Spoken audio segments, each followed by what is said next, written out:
Hello and welcome back to the Whistler Bike Park. We are smack dab in the middle of Crankworx week here. Now, there's a lot of bikes rolling around the village, and one of my favorite parts about this week is not necessarily the racing or the events or just the access to high caliber riders, but the people, the spectators that come here from all over the world to participate in the Crankworx just atmosphere. So today we're leaving the pros behind, we're leaving the race tape in the back, and we're checking out some of the sickest, most classic, old school daily drivers that are still sending it in the bike park. So stay tuned, here we go.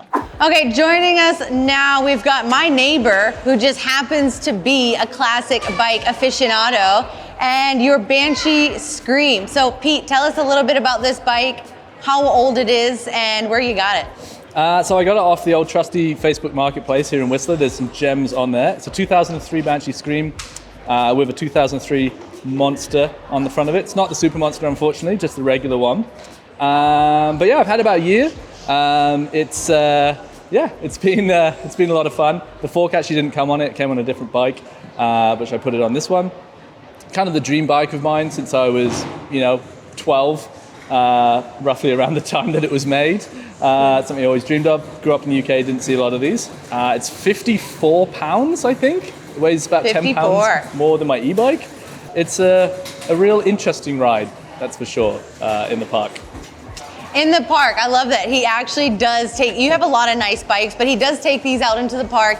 It's Crankworx, so it'd be rude not to take the classics out. What laps are you gonna take this bike on? Probably going to take this on, the standards, your A-lines, crank it ups. Tech is mildly terrifying considering that it has got a 24-inch wheel on the rear, and yeah, it makes a lot of noise. Yeah, well, even with non-internal cable routing here, it does still make a little bit of noise. Tell us a bit more about the saddle situation over here, because there's a lot going on that you just can't see with the naked eye. Well, it's definitely not vegan. It is actually goat hide. My friend Jake reupholstered it for me, and it's a real talking point. It's something a little different. People can't kind of get over it a lot of the time. And then this bike is pedal compatible, because that was the whole thing back in the day with these like free ride bikes, is that you could, if you had the legs to pedal a 54-pound bike, you could pedal the thing. So he does have a hidden front chainring up there that does not really get used. And tell us more about this little number. So you got the double seat post there. It does go pretty high up. I guess it's before the dropper posts are out there, but yeah, 2 seat posts, so you could go really, really high. It looks pretty ridiculous when it's fully up. And what do you think is your favorite? I mean, the whole thing's an absolute beauty, but what's your favorite bits about this bike? I would say the favorite parts about this bike for me are the stem. It's a race face diabler stem. Again, one of those things I wanted when I was a kid. It's got flames on.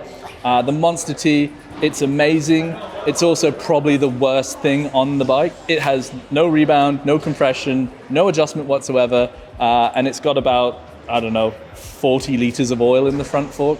So it feels really nice, but it's very, very heavy. I love it. It's a beauty, so much chrome. Absolutely makes my heart melt. Thank you, Pete. Have fun on your laps out there, and we'll see you later. Sweet, thanks for having me. Enjoy Crankworx.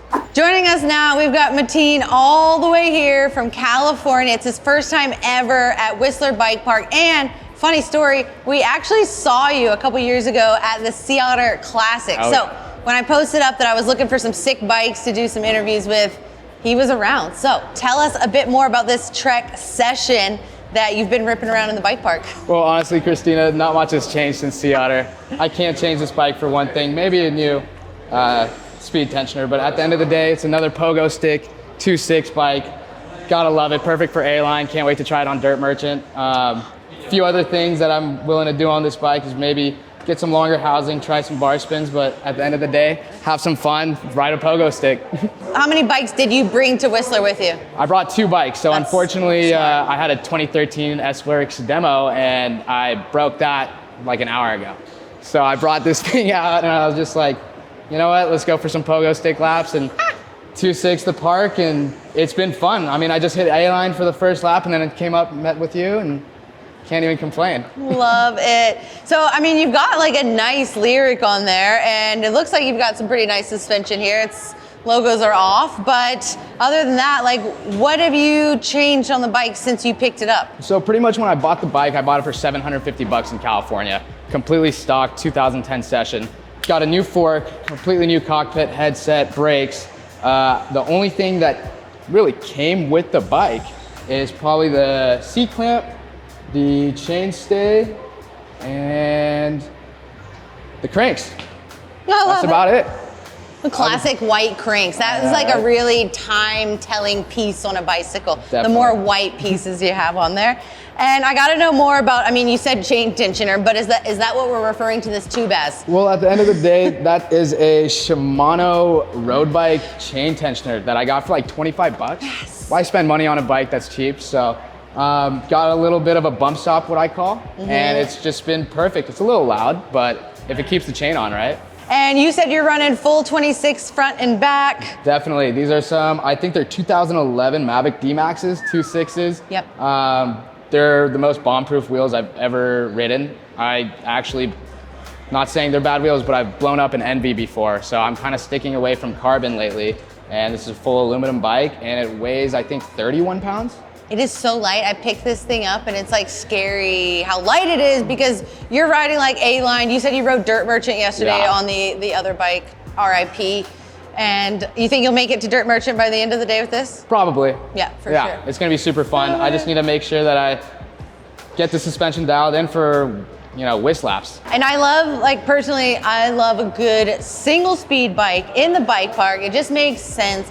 You're not smashing derailleurs. You're not, look how light and tidy this cockpit is with no shifter up there. What did you have to change in your riding style from when you retired the downhill bike earlier and grabbed this? For sure. I mean, the difference between this and my demo is a longer wheelbase and the bottom bracket on the demo is a little bit lower to the ground, allowing me to just stay behind the bike when I ride. So the suspension setup's gonna be completely different. For example, I was running a 550 coil in the rear and a heavyweight coil in the front for my boxer. But this one's just a tall bike, so you feel like you're on top of it, kind of in the middle of the bike, and you're able to ride it more like a, keep saying it, but pogo stick. Good old pogo stick. Yeah. Well, thank you for your time today. Have fun with the pogo stick, and I will see you out there for some laps later. Alrighty, joining us now, we've got maybe a familiar face to some of you viewers at home. It's Max Grayson. He's the Pinkbike Academy Season 3 winner. And today he's out in the bike park on his 2015 Specialized demo. We're going for the classic bikes, Max. And even though 2015 doesn't sound that old, it was 9 years ago. So run us through this little bit of a rig you got here. This is a 2015 demo, full 27.5, like the ideal park bike in my opinion. This actually used to be Clint Trahan's bike for photographer. I guess he had enough of it and broke his arm and needed some quick cash. So I hit him while he was down and got this bike for a bargain and then put all my components on it. Basically, old frame, old drivetrain, and almost everything else has been swapped out. It's a large from 2015, so it's a 440 reach, I believe it said online, which by today's standards is absolutely tiny. Yes. And it feels that way, but it's amazing on the jumps. And that's pretty much what I got the bike for, was just for the jumps. Yeah, and you've been riding this bike in comparison to like a newer V10 that you also have. But it seems like, from my perspective anyway, you just keep going back to this bike because you're having so much fun on it. Well, right now, yeah. I'm trying to just ride jumps a little more and expand the trick bag. I got Reese Wallace's Invitational coming up. Nice. So I got some things I want to try. This is the bike I'm going to be riding, and the full 27.5 is so much more confident coming into steeper lips at full speed.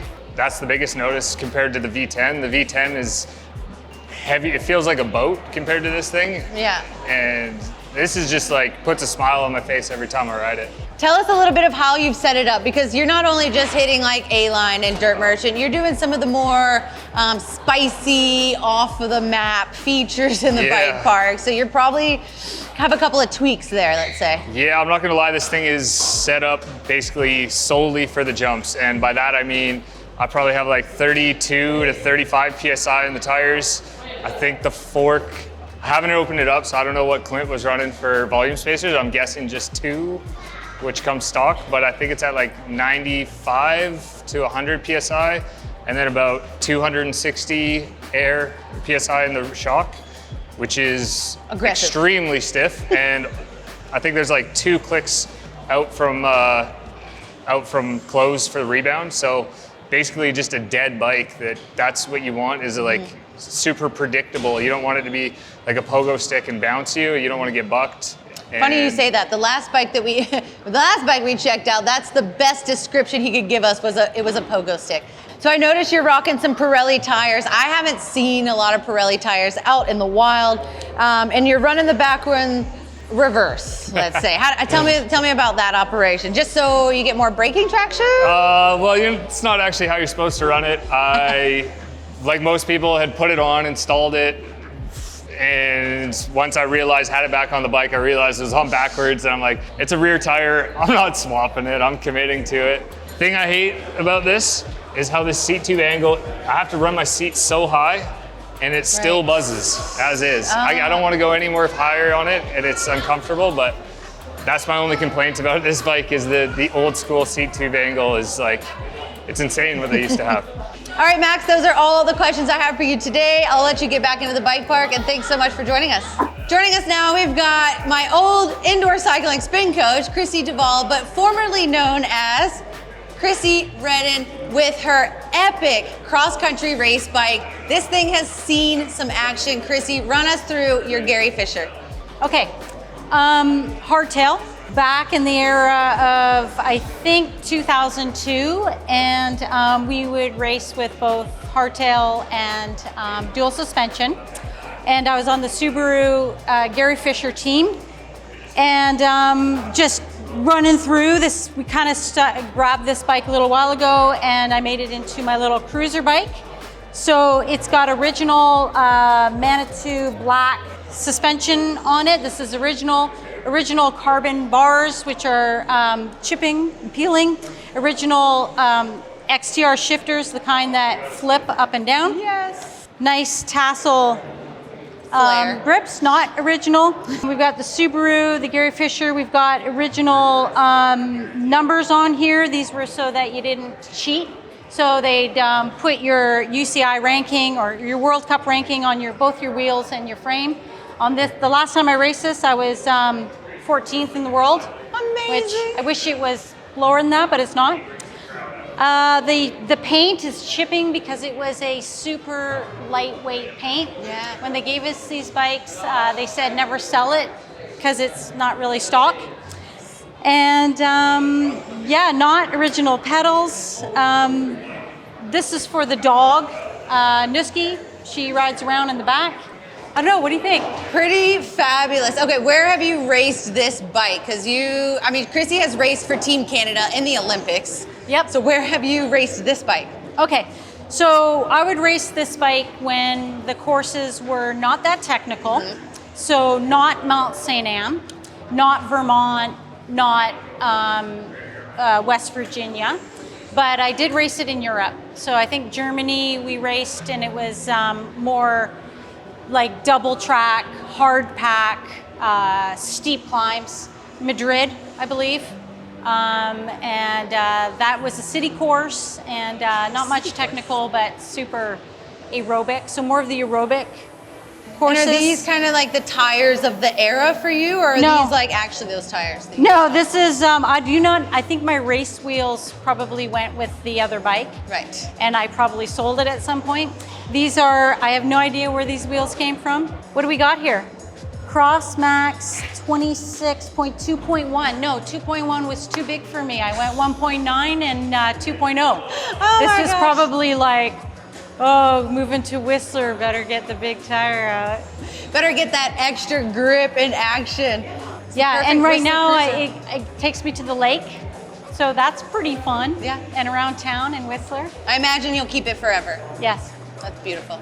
Okay, well, we got to get her back out of here because her kids are dropping into Garbo DH as we speak. As we speak. Okay, thank you so much, Chrissy, for your Thanks, time. Christina. You. Thank you so much for tuning in today to the video and checking out some of the sickest classic bikes I could find in Whistler Village. There were only 4, but you know what? They were some of the best ones that I found. No shortage of sick bikes around here. I hope you enjoy the rest of the Crankworx content, and we'll see you next time.